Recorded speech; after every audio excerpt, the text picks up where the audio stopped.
will be ending the flagrant waste of taxpayer dollars. Just listen to some of the appalling waste we have already identified. Not only are we not waste, there is a human behind those terms. Before I'm anyone's employee, I'm a mom. And all I could think about was our son. Mom, what did we make? He has chronic asthma, and I just lost our family's benefits. As a new father-to-be, this is incredibly scary. My wife and I have spent so many nights talking through scenarios. She's a government worker too. What happens if she gets fired? To send this preformed letter stating that you're being fired because your performance was considered not good enough. For one, it's a blatant lie. It's not true. Particularly because I'm told every day that I'm doing a good job. We did want to ensure that you were hearing from service leadership today that there is nothing that you did wrong. This decision is the first of many that are going to come down the line. That I think will slowly trickle down and affect a lot of people.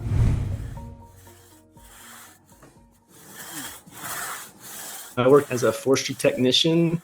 We cleared trails with crosscut saws and axes. In wilderness areas, you're not allowed to use motorized equipment, so it's sending people into terrain that nobody else can get to. Site 3 and 4 completed.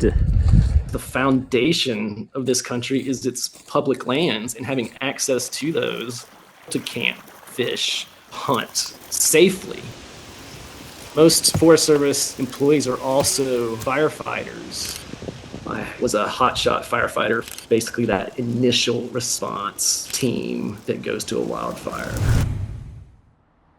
My job was with the U.S. Department of Housing and Urban Development. We were working with housing authorities here in Louisville, Kentucky to ensure that they were spending their money in accordance with the regulations. So think about Section 8, think about housing vouchers. The overall outcome is to keep people in safe and stable housing. As an archaeologist for the federal government, we make assessments of areas where there's going to be a project or construction on federal land. We want to assess the area to make sure there aren't sites that are going to be compromised by construction activities. That includes archaeological sites, cultural landscapes, historic districts. So we're not going to just bulldoze through history.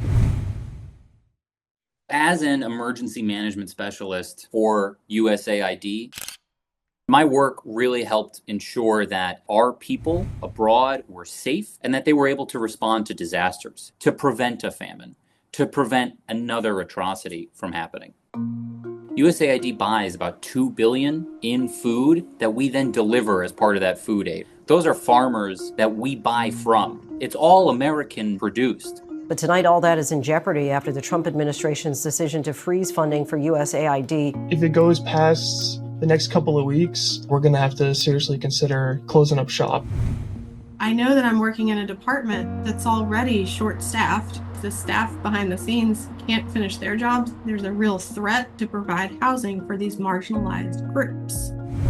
I have served different roles within the federal service, and in almost every office, I am the only Black woman or sometimes the only person of color. I would be afraid that without that perspective, a lot of sites that are of a minority community are going to be ignored or erased. Maybe June or July, when people want to go visit these national parks and camp in the national forest adjacent, those campgrounds are not going to be kept up. They're not going to be cleaned. Also, you're getting rid of firefighters.